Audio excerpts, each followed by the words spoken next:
Салом дӯстон, хуш омадед ба канали Тоҷик Академия. До ин ҳол агар обуна нашуда бошед, ҳатман обуна шавед ва дарсҳои хуб дар пеш мебошад. Омӯзиши компютер бо Тоҷик Академия барои навомӯзон. На танҳо барои навомӯзон, балки асос гӯем барои навомӯзон ва шахсоне ки мехоҳанд дониши худро дар соҳаи компютер зиёдтар гардонад, ин дарс сохта шудааст. Хоб, мақсад аз дарс додани компютер дар ин мебошад, ки шахсҳои синни солрафта ё ин ки наметавонанд бо компютер кор карда, як каме компютери дарс диҳем, ки осонтар шавад, ё ки ба шахсоне ки мехоҳанд фарзандони худашонро дар дарси компютер водор кунанд ва дарс диҳанд. Хоб, мақсади асосии мо барои шахсони донишҷӯён ё ин ки талабаҳо мебошад, ки асос айни ҳол дар корхонаҳо, организатсияҳо бе донистани компютер ба кор қабул дигар намекунанд ба мурури вақт, ки ин хеле корҳои моро осон мекунад. Донистани ин дигар барои мо ҳатмӣ мебошад, ки хоб, ҳангоме ки шумо компютер доред, хоб ҳатман дар компютери шумо як оператсионная система насб карда шудааст, ки оператсиони системаҳои мо метавонад Windows бошад, ё ин ки Mac, ё ин ки Linux бошад, ки ман дар инҷо сетаи онро ба навор гузоштам, ки ин яке аз оператсиони системаҳои машҳуртарин мебошад, ки хоб, оператсиони системаи Windows, ки соли 2015 ба кор шурӯъ кардааст, яъне Windows 8 инҳо буданд ва обновиши Windows 2010, ки айни ҳол ҳар касе ки агар компютер гирад, яъне харад, оператсиони системаш агар Windows бошад, ҳатман бисёраш Windows 10 мебошад ва мо ҳам тасмим гирифтем, ки оператсиони системаи Windows 10-ро ба шумо омӯзиш диҳем. Хоб, оператсиони система чӣ мебошад? Агар ба забони оддӣ гирем, оператсиони система ин оператсиони система мебошад Windows ва ин компютери шумо. Хоб, мо оператсиони система ин як барнома, яъне программаи бузурги асоситарини компютери шумо мебошад, ки бо кӯмаки ин мо метавонем аз дигар барномаҳои, яъне программаҳои хурд истифода кунем. Хоб, барои Windows программаҳои Windows сохта шудааст ва барои Linux, барои Apple инҳо барномаҳои худашон сохта шудааст, ки мисол барои Windows Office ино мебошад, ки на танҳо Office, балки ҳар бозиҳое ки мо медонем барои оператсиони системаи Windows мебошад, барои Linux адел мебошад.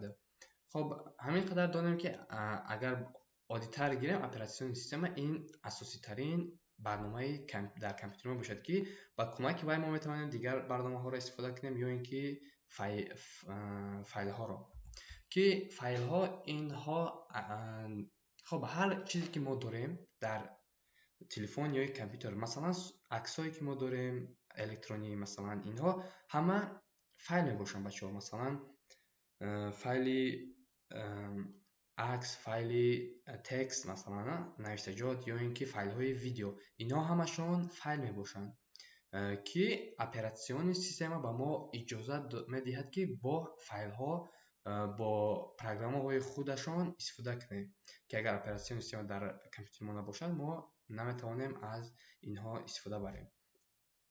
Хоб, чӣ корҳоро метавонем анҷом диҳем бо компютер?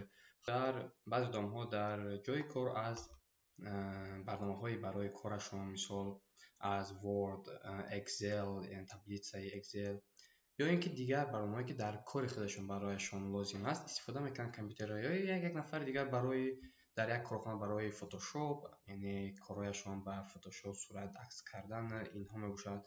Хоб, як нафари дигар, хоб, ё ин ки блог мекунад, блогер мебошад, ё ин ки филмбардор, видеоредактор истифода мекунад компютер барои ин. Хоб, як нафар дигар барои бозӣ, як кас дигар барои барномасоз. Хоб, ин компютер ин як чизи ба ҳама дастрас ва ҳар кас метавонад аз ин истифода кунад, ҳам хурд, ҳам калон, ҳам ҳар кас. Ин як чизе нест, ки мисол мо гӯем, ки барои кӯдак мумкин нест, ё ин ки барои калонсол. Масалан барои кӯдак метавонад барои корҳои хубаш истифода кунад ва калонсолам барои корҳои хубаш. خب اینایی که ما عین ҳол шуморо фаҳмондем, ино камтар дар бораи компютер буд, ки мақсади асосии мо ин даруни компютер мебошад, ки кор кардан чӣ гуна тағйири файлову хоб ба мурори вақт ба ҳамаи инҳо шинос мешавем. хоб айни ҳол даруни компютерро бо ҳамдигар каме суҳбат мекунем ва гап мезанем. баъд дарсҳои дигар ба порядка мо пешкаши шумо хоҳем кард. хоб даруни компютер медароем. хоб ин мебошад даруни компютери ман. хоб компютери Windows 10. хоб чӣ гунае ки мебинем даруни компютер. хоб агар мо ҳамин экрани компютер агар оддитар фаҳмонем, хоб компютер барои мо ҳамчун як офис мебошад. бачаҳо агар забони оддитар қади гӯем фаҳмотар шавад. хоб дар офис мо як рабочий стол дорем, ки дар рӯи вай лавозимоти ки мо ҳар рӯз истифода мекунем дар рӯи рабочий столи худмон мегзорем, ки ин компютерам ҳамон қисм мебошад, ки дар оинаи аввал, яъне главни компютери рабочий стола мо метавонем аз барномаҳое ки мо зиёд истифода мекунем, ҳар рӯз истифода мекунем, гузорем, ки дастрас бошад зуд. хоб чӣ гуна ки ман ҳам дар рӯи рабочий столам аз барномаҳое ки зиёд истифода мекунам гузошта шудааст. хоб компютер ба ду қисм бачаҳо ҷудо мешавад. Якум қисм рабочий стол мебошад ин қадар, ва дигар қисмаш ин мебошад, ки хоб инаҳа дар инҷо масалан папкаҳо ино панел задача мегӯянд ба забони русӣ, яъне корҳое ки мо дар инҷо метавонем анҷом диҳем. хоб ҳар барномае ки мо мекушоем бачаҳо як оина ба мо мекушояд. мисол ман агар ҳозир барномаи хромро кушоям, барномаи хромро ба ман ҳамин як оинаи бузург кушода мешавад, ё ин ки ман проводник мегӯянд ба забони русӣ, менеҷмент файл кушоям, агар як оинаи дигар барои ман аз ин кушода мешавад. хоб мо метавонем ин оинаҳоро, яъне ин панелҳоро метавонем хурд ё ин ки бузург, бачаҳо хурд ё ин ки бузург, ё ин ки пинҳоншон кунем ва дастрас бошад, яъне полни напӯшемаш, маҳкамаш накунем, танҳо дар инҷо пинҳонаш кунем, ки ҳангоме ки мо ягон барномаро бачаҳо мекушоем, дар мо компютер як хати дар тагаш сабзак намоиш медиҳад, ки яъне ҳамин хел барномаҳо дар шумо кушода шудааст. хоб мо метавонем барномаро бузург кунем ба монанди полни ҳамин экран, ки мо метавонем баъдан ба зер кардани ин чоркунҷа метавонем барномаро хурд кунем ва метавонем дигар хурд ҳар хеле ки ба мо лозим мешавад. ҳар вақте ки мо барнома ҳуй мекунем, яъне як программаро ҳуй мекунем, ҳамин хел як оина барои мо мекушояд. мисол барои чи ин кори хуб аст, масалан мо баъзан вақт як музикаро мекушоем, барномаи музикаро мекушоем ва музика гӯш кардан мегирем, ё як вебсайт медроем, як чиз дар бораи худмон хондан мегирем. мисол ҳар чизе ки бошад, забони русӣ мехоҳем хондан, мисол ба як музика мегзорем ба навушника, мисол як чиз мехонем бо ҳамдигар. хоб ин қисмое буд, ки ман танҳо хостам каме дар бораи якум дарс буд, ки фаҳмонам.